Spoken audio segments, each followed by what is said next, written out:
YouTube channel को। अगर आपने सब्सक्राइब कर रखा है तो नोटिफिकेशन बेल पर क्लिक करें ताकि आपको सारे वीडियोस का अलर्ट मिलता रहे। Thank you. नमस्कार दोस्तों, स्वागत है आप सभी का एक बार फिर से महेंद्र गुरु यूट्यूब चैनल पर। आज होली के इस पावन पर्व पर महेंद्र गुरु की पूरी टीम की ओर से आप सभी को हैप्पी होली। और आज इस स्पेशल क्लास में हम बात करें, जीए की स्पेशल क्लास है, हम उन टॉपिक्स को आज डिस्कस करेंगे जो कि हमने प्रीवियस जो हमारे सेशन है उसमें डिस्कस नहीं किया। लेकिन मेरा पूरा प्रयास है कि इस पर्टिकुलर वीडियो में कम से कम आपका एक नंबर यहां पर पुख्ता हो जाए। एग्जाम में जो कल्चर और रेवोल्यूशंस पूछे जाते हैं आपके एग्जाम में, वो मैं इस पर्टिकुलर स्पेशल क्लास में कंप्लीट करा दूंगा, वो भी एचडी इमेजेस के साथ। जैसा कि आप यहां पर बैकग्राउंड में देख रहे हैं, एक इमेज आप सभी के सामने है। और जितने भी स्टूडेंट्स हमारे साथ इस लाइव क्लास में जुड़े हुए हैं, एक बार मैं फिर से उन सभी को हैप्पी होली बोलूंगा और उनसे आग्रह करूंगा कि आप बैकग्राउंड को जज करते हुए, बैकग्राउंड को पहचानते हुए, ये कौन से तरह का कल्चर है, ठीक है, उसको आपको बताना है कमेंट बॉक्स में टाइप करके। यानी कि अलग अलग तरह की इमेजेस आएंगी पूरे सेशंस के दौरान, अलग अलग तरह के रेवोल्यूशंस की इमेजेस आएंगी, जो भी अलग अलग तरह की क्रांतियां हुई हैं हमारे देश में। तो उन इमेजेस को आपको पहचानना है और जैसे ही आपको लगता है कि आपने ये पहचान लिया है कि ये इमेज किस पर्टिकुलर कल्चर की है, तुरंत टाइप करके बताना है कमेंट बॉक्स में। अगर आप सभी रेडी हैं तो यस लिखकर बताइए। सेशन की शुरुआत करते हैं, होली स्पेशल क्लास है तो चलिए बात कर लेते हैं। अगर आपने इस पर्टिकुलर कल्चर को पहचान लिया है तो ये है मधुमक्खी पालन यानी कि बी कीपिंग। मधुमक्खियों को पालना सेहत के लिए या दूसरी जो मोम वगैरह होता है, दूसरे प्रोडक्ट जो उनसे मिल सकते हैं उनके मधुमक्खी के छत्ते से, इसलिए मधुमक्खी का पालन किया जाता है। एक तरह की कॉमर्शियल एक्टिविटी है जो कि प्रॉफिट कमाने के लिए इस्तेमाल होती है। तो मधुमक्खी पालन को कहा जाता है। किस तरह का कल्चर होता है तो आपको याद रखना है, इसे कहते हैं एपीकल्चर। क्या कहते हैं? एपीकल्चर। किससे जुड़ा हुआ है? मधुमक्खी पालन से जुड़ा हुआ है। अगली जो इमेज आप बैकग्राउंड में देख रहे हैं, जितने भी लोग जुड़े हैं जल्दी से अंदाजा लगाइए ये जो पर्टिकुलर इमेज है किस तरह के कल्चर से जुड़ी हुई है। तो मैं आपको बता देता हूं राइट आंसर क्या होना चाहिए। ये है एक्वाकल्चर। एक्वाकल्चर कहते कैसे हैं? For shrimp, crab, fish and few others, यानी कि जो झींगा मछली होती है, केकड़े होते हैं और दूसरी तरह की जो मछलियां होती हैं जो कि समुद्र में होती हैं, उनको निकालना, उनको कॉमर्शियल पर्पस से यूज करना, यानी कि समुद्री जीवों को निकालना, पकड़ना और फिर उन्हें बेचने की जो प्रोसेस कहलाती है प्रॉफिट के लिए, वो कहलाती है एक्वाकल्चर। नेक्स्ट आपके सामने यहां पर एक इमेज है और यहां पर बहुत सारी मछलियां आपको नजर आ रही होंगी। तो आपके दिमाग में आ गया होगा कि मछली पालन जो होता है वह किस तरह का कल्चर होता है। तो याद रखिएगा, मछली पालन यानी कि मछलियों को पकड़ना, उनका प्रजनन कराना, उनकी संख्या को बढ़ाना और फिर प्रॉफिट के पर्पस से, लाभ के उद्देश्य से उनको जो बेचना होता है उसे कहते हैं पिसीकल्चर। आपके एग्जाम में एक नंबर पर आएगा कि पिसीकल्चर कहते किसे हैं, या मछली पालन को, मछलियों की संख्या को बढ़ाना और फिर बाद में उन्हें सेल करना प्रॉफिट के लिए, ये कौन सा कल्चर होता है? तब आपका आंसर हो जाएगा मित्रों, मेरे साथियों, पिसीकल्चर। अगला बैकग्राउंड आप सभी के सामने ये रहा।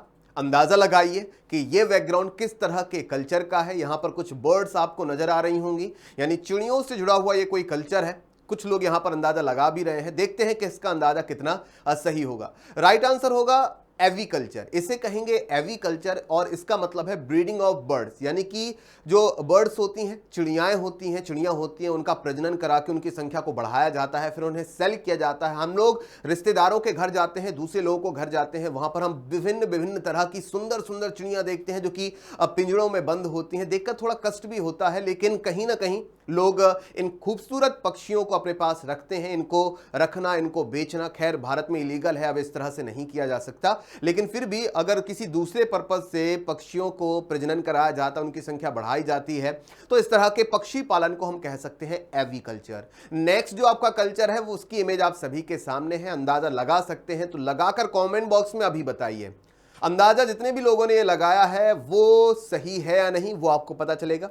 Cultivation of a garden, flowers, fruits and vegetables, यानी कि सब्जियों की पैदावार करना, फूल उगाना, फल उगाना और गार्डनिंग करना, ये कहलाता है हॉर्टिकल्चर। क्या कहलाता है? हॉर्टिकल्चर। हॉर्टिकल्चर यूनिवर्सिटी भी भारत में स्थित है।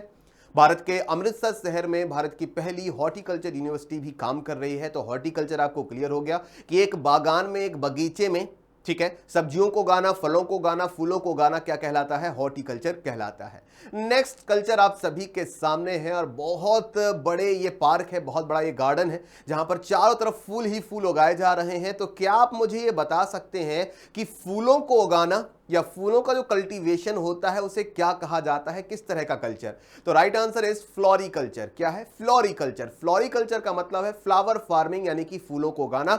और हम सभी जानते हैं कि फूलों की कितनी डिमांड्स होती हैं, फ्लावर्स की कितनी डिमांड होती है, अलग अलग तरह के जो इवेंट्स होते हैं वहां पर फ्लावर्स की कितनी जरूरत होती है। इसी वजह से फ्लावर्स को उगाना, उनकी फार्मिंग एक तरह की कॉमर्शियल एक्टिविटी बन जाती है। मशरूम, आप सभी के सामने इमेज में यहां पर मशरूम नजर आ रहे होंगे और आपने भी अपने जीवन में मशरूम की सब्जी वगैरह तो खाई होगी, काफी टेस्टी होती है।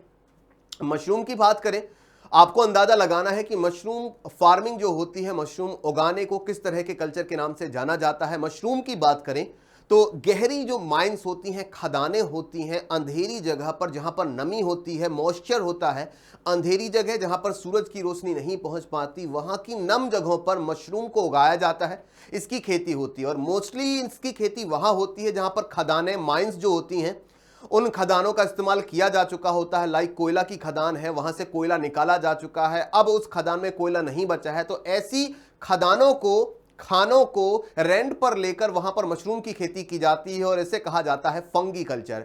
यानी मशरूम कल्टीवेशन को हम क्या कहेंगे? फंगी कल्चर, क्योंकि आपका जो मशरूम होता है वो एक तरह का फंगस होता है। तो याद रखना है, फंगी कल्चर मशरूम उगाने को कहा जाता है। नेक्स्ट हमारा जो कल्चर है वो आप सभी के सामने कीड़ा आपको नजर आएगा पत्तियों पर, और ये रेशम का कीड़ा है। कौन सा कीड़ा है? रेशम का कीड़ा है।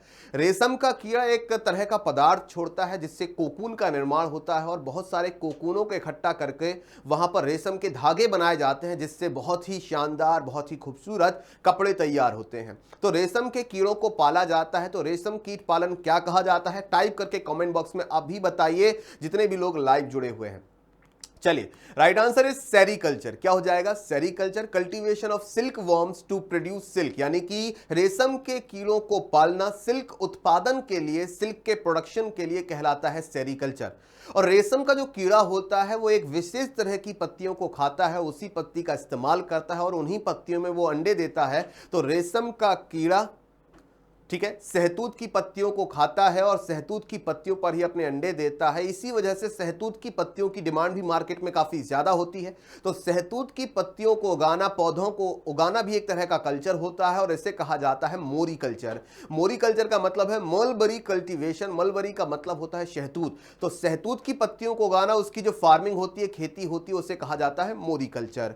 नेक्स्ट आप सभी के सामने है और इमेज कुछ लोगों को अच्छी नहीं लगेगी क्योंकि यहां पर बहुत सारे केंचुओं का एक झुंड है और मिट्टी पर ये केंचुए हैं। केंचुओं को भी कई अलग अलग पर्पस पर इस्तेमाल किया जाता है, जैसे कि मछलियों को चारा डालने के लिए, मछली पकड़ने में भी केंचुओं का इस्तेमाल होता है। जो खेत होता है, फर्टाइल लैंड होती है, खेत की जमीन होती है, उस जमीन की मिट्टी को उर्वरक बनाने में भी केंचुओं का इस्तेमाल होता है, क्योंकि अगर केंचुओं को वहां पर डाल दिया जाता है तो केंचुए मिट्टी खाते हैं और इस तरह से मिट्टी को खा खा के वो उसको उर्वर बनाते हैं। तो केंचुओं का कई तरह से इस्तेमाल होता है। तो केंचुआ पालन भी हमारे देश में होता है और इसको कहा जाता है वर्मी कल्चर। क्या कहा जाता है? Vermi culture, rearing of earth worms, यानी कि केंचुओं को पालना यहां पर कहलाता है वर्मी कल्चर। एग्जाम के पॉइंट ऑफ व्यू से याद रखना है। नेक्स्ट इमेज आप सभी के सामने एक एग्रीकल्चरल लैंड आप यहां पर देख सकते हैं। दूर दूर तक ये जमीन आपको नजर आ रही है और एक और चीज आपको यहां पर समझ में आएगी, इस पूरी जमीन में, इस पर्टिकुलर फील्ड में चारों तरफ एक ही तरह की फसल उगाई गई है। तो इस तरह के कल्चर को कहा जाता है मोनोकल्चर। मोनोकल्चर का मतलब है producing a single crop in a field at a time, यानी कि एक समय में, एक खेत में, एक फील्ड में एक ही तरह की सिंगल क्रॉप को उगाना कहलाता है मोनोकल्चर। तो सर, अगर एक ही खेत में, एक ही समय में एक ही तरह की फसल को अगर उगाया जाता है और इसे मोनोकल्चर कहा जाता है, तो एक ही खेत में, एक ही समय में अलग अलग तरह की फसलों को भी उगाया जाता होगा।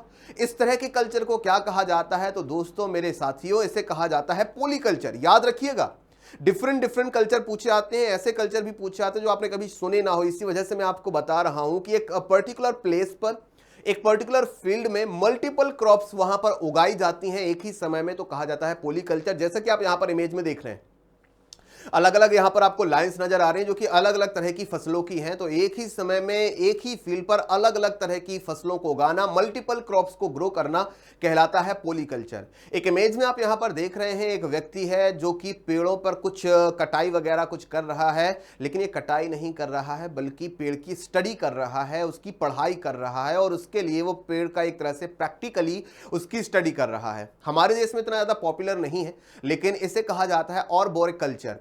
और बोरिकल्चर इसको कहा जाता है। और बोरिकल्चर का मतलब होता है cultivation, management and study of individual trees, यानी कि पर्टिकुलर जो पेड़ होते हैं उनकी पढ़ाई करना, उनको प्रबंधित करना, उनको उगाना और बेहतर किस्म की लकड़ी कैसे उस पेड़ से निकाली जा सकती है, ये सारी स्टडी कहलाती है और बोरिकल्चर में। तो याद रखना, इंडिया में इतना पॉपुलर नहीं है लेकिन दूसरी कंट्रीज में है। नेक्स्ट हमारे सामने है अंगूर की खेती है और उससे कहीं ना कहीं वाइन बनाई जा रही है। तो एक बात आप लोग को याद रखना है, तो इसे कहा जाता है विनीकल्चर। विनीकल्चर कैसे कहेंगे? Cultivation of grapes for wine making. ठीक है, वाइन मेकिंग जो आपकी होती है, यानी वाइन जो बनाई जाती है वो आपकी ग्रेप्स से बनती है, यानी कि अंगूरों से बनती है। एक बात आपको याद रखना है, अगर अंगूरों की खेती वाइन मेकिंग के लिए की जाती है तो ऐसा कल्चर विनीकल्चर कहलाएगा। लेकिन अगर अंगूरों की खेती मार्केट में अंगूर सेल करने के लिए की जाती है, अंगूर के फलों को बेचने के लिए की जाती है, तो उसे कहा जाता है विटीकल्चर। ठीक है, नेक्स्ट यहां पर आप कुछ पौधों को देख रहे हैं जो कि यहां पर कुछ मिट्टी तो नहीं है लेकिन किसी लिक्विड में डालकर उनको उगाया जा रहा है। तो एक नई तरह की कल्चर है, स्मार्ट एग्रीकल्चर भी आप इसे कह सकते हैं। इसे कहा जाता है एरोकल्चर। एरोकल्चर क्या होता है? Method of growing plants without soil, यानी बिना मिट्टी के इस्तेमाल के पानी और दूसरे केमिकल्स को डालकर, ठीक है, पानी से ही पेड़ों को उगाना। जितने भी जरूरी जो पोषक तत्व हैं उसे पानी में मिलाकर उस पेड़ को दिया जाता है। ऐसे कल्चर में मिट्टी की आवश्यकता नहीं होती और पौधों को उगाया जाता है। इसको कहा जाता है एरोकल्चर। नेक्स्ट यहां पर भी आप देख सकते हैं बहुत सारे मवेशी हैं, कैटल हैं और एक फार्म में यहां पर उनको पाला जा रहा है। इस तरह के कल्चर को क्या कहा जाता है? तो याद रखना है बोवी कल्चर। बोवी कल्चर क्या होता है? कैटल रियरिंग, यानी कि हमारे देश में पशुपालन बड़े स्तर पर अगर किया जाता है तो उसे बोवी कल्चर कहा जाता है और डिफरेंट जो जरूरतें हैं इन जानवरों से वो ली जाती हैं। आगे बात करेंगे, यहाँ पर कुछ डॉग्स के कुछ बच्चे आपको यहाँ पर नजर आ रहे होंगे, पपी हैं यहाँ पर कुछ, तो इनका भी इस्तेमाल होता है, इनकी ब्रीडिंग होती है, इनकी संख्या को बढ़ाया जाता है, ठीक है, पाला जाता है और लोग वहां पे फिर उन पपीज को परचेज भी करते हैं, उनको बेचा भी जाता है। तो इसे कहा जाता है caniculture. Caniculture breeding and rearing of dogs. तो लोग पालतू अगर बनाना चाहते हैं डॉग को तो वो परचेज करते हैं और यहां से उनको खरीदते हैं। तो कॉमर्शियल पर्पज से जब इनकी ब्रीडिंग होती है तो कहा जाता है कैनिकल्चर। नेक्स्ट हमारे सामने है ये जंतु आप यहां पर देख रहे हैं, कुछ लोगों को देख के अच्छा नहीं लगेगा, थोड़ी सी घिन भी आ सकती है। ये घोंगा है। क्या है? घोंगा है। इसकी भी खेती तो नहीं कहेंगे लेकिन इसको पाला जाता है, इनकी संख्या को बढ़ाया जाता है, डिफरेंट टाइप से इनका भी इस्तेमाल होता है। तो जो स्नेल्स होते हैं, घोंगे होते हैं, कुछ लोग इन्हें को अपने फूड के तौर पर भी इस्तेमाल करते हैं। जो लोग नॉन वेजिटेरियन होते हैं वो अपने खाने में घोंगे का भी इस्तेमाल करते हैं, उनको भी खाते हैं। हम और डिटेल में नहीं जाएंगे। इसे कहा जाता है हेलीकल्चर। खाने में अच्छा नहीं लगता है, हेल जैसा है, नरक जैसा है, कुछ ऐसे याद रख सकते हैं। हेलीकल्चर फार्मिंग और राइजिंग ऑफ स्नेल्स। तो इनकी संख्या बढ़ाई जाती है और इनको खाने में इस्तेमाल किया जाता है, इनको बेचा जाता है। जैसे केंचुओं को बेचा जाता है, मछलियों को बेचा जाता है, उसी तरह इन जानवरों को भी बेचा जाता है, इन छोटे छोटे जंतुओं को भी बेचा जाता है। नेक्स्ट हमारे सामने यहाँ पर कुछ पेड़ पौधे प्लांट्स आपको नजर आ रहे हैं। तो याद रखना है, कुछ स्पेशल कलर के या स्पेशल विशेष तरह के पौधों को अगर उगाया जाता है या फसलों को उगाया जाता है तो कहा जाता है ओलिगोकल्चर, कल्टीवेशन ऑफ फ्यू क्रॉप्स और स्पीशीज। तो यहां पर बात हो रही है कि कुछ स्पीशीज, कुछ विशेष प्रजाति के जो पौधे होते हैं और कुछ जो फसलें होती हैं अगर विशेष तरह से उगाई जाती हैं तो उनको ओलिगोकल्चर कहा जाता है। यह भी याद रखना है, डिफरेंट टाइप्स ऑफ कल्चर में ये है।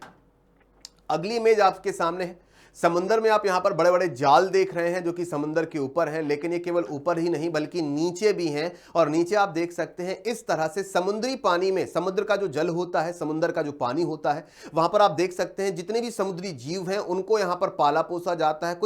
कुछ विशेष तरह की जो समुद्री पौधे होते हैं वो भी उगाए जाते हैं समुद्र के नीचे। ये पौधे, ये जंतु केवल समुद्र के पानी में ही बढ़ते हैं, ग्रो करते हैं। इसी वजह से इन जालों में डालकर उन पौधों को और जानवरों को उनको रखा रखा जाता है समुद्र के पानी में और फिर बाद में उनको बेच दिया जाता है। इस तरह के कल्चर को कहा जाता है आपका मरी कल्चर। मरीन जैसे आपने वर्ड सुना होगा, तो इसे हम कह सकते हैं ओशियन फार्मिंग, यानी कि समुद्र में खेती। तो समुद्र में जो खेती होती है मरी कल्चर इसको कहा जाता है, जैसा कि मैं आपको यहां पर अभी बताया। नेक्स्ट, अब बात करते हैं डिफरेंट टाइप्स ऑफ रेवोल्यूशंस की, यानी कि क्रांतियों की। हमारे देश में सबसे पहली जो क्रांति हुई थी वो हुई थी हरित क्रांति, यानी कि ग्रीन रेवोल्यूशन। और हरित क्रांति के होने से देश में जो खाद्यान्न उत्पादन है वो तेजी से बढ़ गया था। ग्रीन रेवोल्यूशन की शुरुआत हमारे देश में हुई थी 1967 और 68 में। 1967 और 68 के बीच में भारत में जो फादर कहे जाते हैं ग्रीन रेवोल्यूशन के, वो थे MS स्वामीनाथन। और दुनिया में जो फादर कहे जाते हैं ग्रीन रेवोल्यूशन के, उनका नाम है नॉर्मन बारलोग साहब, जो कि मैक्सिको से बिलोंग करते थे। तो नॉर्मन बारलोग को इंडिया इनवाइट किया जाता है। उस समय भारत में जो खाद्यान्न उत्पादन था, यानी कि जो क्रॉप प्रोड्यूसिंग हो रही थी इंडिया में, वो काफी कम हो चुकी थी। तो नॉर्मन बारलोग इंडिया आते हैं और कई अलग अलग तरह की जो विशेष प्रजाति हैं पौधों की, गेहूं की, चावल की, वो इन्वेंट करते हैं। MS स्वामीनाथन ने भी कई अलग अलग तरह की प्रजातियों को विकसित किया था गेहूं की, ताकि भारत में कम पानी और दूसरी चीजें जो काफी कमी थी उनकी वजह से खाद्यान्न उत्पादन पर कमी ना हो, और विशेष तरह की किस्मों को उजागर किया, बनाया, उनको इन्वेंट किया। उसको कहा जाता है HYV सीड्स। HYV सीड्स का मतलब है हाई यील्डिंग वैरायटी सीड्स। इन्हें मैजिकल सीड्स भी कहा जाता है। तो इन बीजों का इस्तेमाल करके खेतों में जो क्षमता थी अनाज उगाने की, वो डबल से ट्रिपल हो गई। तो भारत में ग्रीन रेवोल्यूशन हुआ। भारत के पंजाब राज्य में सबसे पहले HYV सीड्स का इस्तेमाल किया गया, फिर हरियाणा है, फिर उत्तर प्रदेश है। गेहूं और चावल की फसलों का इस्तेमाल किया गया था ग्रीन रेवोल्यूशन में। जिस तरह से भारत में उस जमाने में इसकी शुरुआत होती है और पूरे भारत में फिर ग्रीन रेवोल्यूशन की लहर दौड़ती है। लोग बेहतर किस्म के बीजों का इस्तेमाल करने लगे, उर्वरक का इस्तेमाल करने लगे, फर्टिलाइजर का इस्तेमाल करने लगे, बेहतर किस्म का इरिगेशन सिस्टम डेवलप किया गया और ग्रीन रेवोल्यूशन फूड ग्रेन्स के क्षेत्र में पैदावार बढ़ाने के लिए इस्तेमाल किया गया था। इसी तरह आगे बात करते हैं जूट प्रोडक्शन की। जैसा कि आप यहां पर देख सकते हैं, कुछ लोग यहां पर जूट के रेशों से यहां पर कुछ मटेरियल बना रहे हैं, कुछ प्रोडक्ट बना रहे हैं। तो जूट प्रोडक्शन को बढ़ावा देने के लिए, जूट के उत्पादन को बढ़ावा देने के लिए देश में स्टार्ट किया गया था golden fibre revolution. Okay, next आप सभी के सामने इमेज है और इस इमेज में आप देख सकते हैं प्याज है, ऑनियन है और साथ ही साथ झींगा मछली भी है। दोनों का कलर लगभग पिंक है, यानी कि गुलाबी है। और आप याद रखिएगा, जितने भी प्रोडक्ट में रेवोल्यूशन लाया गया है उन प्रोडक्ट का जो कलर है उसी से आप उस रेवोल्यूशन को याद रख सकते हैं। यानी कि ये है पिंक रेवोल्यूशन, यानी कि गुलाबी क्रांति। किन क्षेत्रों में किन सामानों का, क्रॉप का हमें प्रोडक्शन करना था, तो ऑनियन है और प्रॉन प्रोडक्शन है, यानी कि झींगा मछली उत्पादन को लाने के लिए पिंक रेवोल्यूशन चलाया गया था। इसके बाद आप समझ गए होंगे, बात हो रही है मिल्क रेवोल्यूशन की, भारत में दुग्ध क्रांति की, जिसका अगर हम मिल्क के कलर की बात करें तो व्हाइट होता है। तो बात हो रही है व्हाइट रेवोल्यूशन की, यानी कि श्वेत क्रांति। श्वेत क्रांति, व्हाइट रेवोल्यूशन को ऑपरेशन फ्लड के नाम से भी जाना जाता है, जो कि मिल्क प्रोडक्शन के लिए इस्तेमाल किया गया था। अब बात की जाए भारत में व्हाइट रेवोल्यूशन के जनक किसे कहा जाता है, फादर ऑफ व्हाइट रेवोल्यूशन किन्हें कहा जाता है, तो सही आंसर है वर्गीज कुरियन साहब। वर्गीज कुरियन साहब ने ही भारत में अमूल की स्थापना की थी। अमूल का फुल फॉर्म होता है आनंद मिल्क यूनियन लिमिटेड, जो कि गुजरात की आणंद नामक जगह में स्थित है। और उन्होंने इस तरह की तकनीक विकसित की ताकि दूध जो होता है, मिल्क जो होता है, उससे अगर उसका सरप्लस में अमाउंट है तो उसे सुखाकर उसे पैकेट बंद डिब्बों में भी इस्तेमाल किया जा सके और जब जरूरत पड़े उस पर्टिकुलर मिल्क का इस्तेमाल किया जा सके। तो भारत में श्वेत क्रांति के जो जनक हैं, व्हाइट रेवोल्यूशन के जो जनक हैं, वो है वर्गीज कुरियन, नाम आपको याद रखना है। अब बात करेंगे ऑयल प्रोडक्शन की। तो भारत ऑयल के क्षेत्र में, यानी कि जो पेट्रोल डीजल है उसके क्षेत्र में भी आत्मनिर्भर बन सके, इसके लिए भी भारत में एक क्रांति शुरू की गई थी और उसका नाम था ब्लैक रेवोल्यूशन, जिसे कृष्ण क्रांति भी कहते हैं। कृष्ण क्रांति या ब्लैक रेवोल्यूशन किससे जुड़ा हुआ है, पेट्रोलियम प्रोडक्ट से जुड़ा हुआ है, क्योंकि पेट्रोलियम का जो क्रूड ऑयल होता है, कच्चा तेल होता है, वो काले रंग का होता है, फिर उसे रिफाइन करके पेट्रोल, डीजल और ये सारे प्रोडक्ट बनाए जाते हैं। तो याद रखना है काली क्रांति या कृष्ण रेवोल्यूशन किससे जुड़ा हुआ है, तो पेट्रोलियम प्रोडक्ट से जुड़ा हुआ है। नेक्स्ट आप यहां पर देख रहे हैं मछलियां हैं और मछलियों के उत्पादन को, कल्चर को हमने देखा था पिसी कल्चर कहते हैं, लेकिन मछली उत्पादन देश में और तेजी से हो इसके लिए कौन सी क्रांति चलाई गई थी, तो याद रखना है ब्लू रेवोल्यूशन आपका चलाया गया था, नीली क्रांति। क्योंकि जो मछली होती है वो नीले पानी में रहती है, तो इस तरह से आप याद रख सकते हैं। नेक्स्ट जो हमारे सामने है वो है लेदर है और कोकोआ है। लेदर तो आपका चमड़ा होता है, कोकोआ होता है कॉफी का बीज जो कि ब्राउन कलर का होता है। और लेदर की बात करें चाहे कॉफी की बात करें, दोनों का जो कलर होता है वो ब्राउन होता है। तो लेदर और कोकोआ प्रोडक्शन जो होता है वो ब्राउन रेवोल्यूशन के नाम से जाना जाता है। नेक्स्ट यहां पर बात कर लेते हैं उर्वरक यानी कि फर्टिलाइजर। फर्टिलाइजर उर्वरक का जो प्रोडक्शन है वो एक क्रांति की तरह आगे बढ़े, इसे कहते हैं ग्रे रेवोल्यूशन, जो कि फर्टिलाइजर प्रोडक्शन के लिए था। ठीक है, नेक्स्ट जो हमारा है वो है एवरग्रीन रेवोल्यूशन, यानी कि जो ओवरऑल प्रोडक्शन है एग्रीकल्चर का वो बढ़ाने के लिए एवरग्रीन रेवोल्यूशन लाया गया था, यानी कि सदाबहार क्रांति हम इसे कह सकते हैं। जितना भी एग्रीकल्चर प्रोडक्शन है उसको इंक्रीज करने के लिए एवरग्रीन रेवोल्यूशन लाया गया था। नाम आपको याद रखना है एग्जाम के पॉइंट ऑफ व्यू से। बैकग्राउंड में आप यहां पर कुछ एग्स देख रहे हैं और एग्स के साथ साथ यहां पर कुछ मुर्गियां भी आपको नजर आ रही हैं, जिसे कुक्कुट उत्पादन भी कहते हैं, यानी कि मुर्गियां जो कि मीट प्रोडक्शन के लिए बहुत जरूरी हैं। लोग इनका, नॉन वेजिटेरियन जो लोग होते हैं वो इनको खाते भी हैं। और एग्स का प्रोडक्शन काफी बड़ी मात्रा में हो, इसके लिए जो स्टार्ट किया गया था रेवोल्यूशन, उसका नाम था silver revolution. Egg and poultry production के लिए याद रखना है आप सभी को। नेक्स्ट जो है वो है पोटैटोज, यानी कि आलू। आलू थोड़ा थोड़ा गोल होता है ना, राउंड होता है, राउंड शेप में होता है, तो आपको याद रखना है राउंड रेवोल्यूशन किससे जुड़ा हुआ है। राउंड रेवोल्यूशन आपका पोटैटो प्रोडक्शन से जुड़ा हुआ है, ये आपको याद रखना है। इसके साथ ही साथ येलो कलर की सरसों आप सभी के सामने है। तो खाने वाला जो तेल होता है जैसे कि सरसों है, राई है, इस तरह के रेवोल्यूशन के लिए, यानी कि खाने वाले तेल की कमी ना हो देश में लोगों के लिए, इसके लिए एक रेवोल्यूशन शुरू किया गया था, नाम था येलो रेवोल्यूशन। आप सरसों के पौधे से इसे याद रख सकते हैं। ऑयल सीड प्रोडक्शन के लिए इसको लाया गया था। कई बार आपसे क्वेश्चन ये भी पूछा जा सकता है कि who was the father of yellow revolution in India. Bharat में पीली क्रांति के जनक कौन थे, तब आपका आंसर हो जाएगा सैम पिट्रोदा। नाम सैम पिट्रोदा भारत में येलो रेवोल्यूशन के जनक माने जाते हैं। Father of yellow revolution in India same Pitroda, ये आपको याद रखना है। साथ ही साथ इस इमेज को अगर आप देखें तो मैं चाहूंगा जितने भी लोग लाइव जुड़े हुए हैं, पहले मैं 5 सेकंड आप सभी के लिए रुकूंगा, फिर देखते हैं कितने लोग यहां पर सही जवाब करते हैं कि ये पौधा कौन सा है और रेवोल्यूशन कौन सा होने वाला है। ये मुझे अभी टाइप करके कमेंट बॉक्स में बताइएगा। 5 सेकंड के लिए मैं यहां पर रुकूंगा। 1 2 3 4 और 5। जितने भी लोगों को अंदाजा होगा उन्होंने अपने जो आंसर हैं वो कमेंट बॉक्स में टाइप कर दिए हैं। अब देखते हैं ये किस तरह का रेवोल्यूशन है। ये है आपका सिल्वर फाइबर रेवोल्यूशन, क्योंकि ये इस्तेमाल होता है कॉटन प्रोडक्शन के लिए। और सामने जो आपको पौधे नजर आ रहे हैं ये कॉटन के हैं, यानी कि कपास के हैं। कपास का पौधा होता है, उसका फूल होता है सफेद रंग का जो आप सभी के सामने है। फिर इससे सूती कपड़े जो होते हैं उसके लिए कपास जो होता है उसके रेशे बनाए जाते हैं, कॉटन के रेशे बनाए जाते हैं और उससे फिर कपड़ों का निर्माण होता है, सूती वस्त्रों का निर्माण होता है, जिन्हें मुख्यतः गर्मियों के मौसम में हम लोग पहनते हैं, वियर करते हैं। तो ये है आपका सिल्वर फाइबर रेवोल्यूशन। तो दोस्तों आज इस स्पेशल क्लास में इतना ही। होली के इस पावन त्योहार पर हमारी पूरी कोशिश थी कि कुछ ऐसा पढ़ाया जाए जो आपने इससे पहले ना पढ़ा हो और आपके एग्जाम के पॉइंट ऑफ व्यू से भी इंपॉर्टेंट हो। तो डिफरेंट टाइप्स ऑफ कल्चर और रेवोल्यूशंस आपके एग्जाम में पूछे जाते हैं और यहां पर मुख्यतः मैंने सारे के सारे कल्चर और रेवोल्यूशंस को शामिल किया है इस सेशन में। पसंद आए तो लाइक करना ना भूलें और अपने होली त्योहार को भी एंजॉय करना ना भूलें। एक बार फिर से आप सभी को महिंद्रा गुरु की पूरी टीम की ओर से happy Holi. Thank you for watching this video.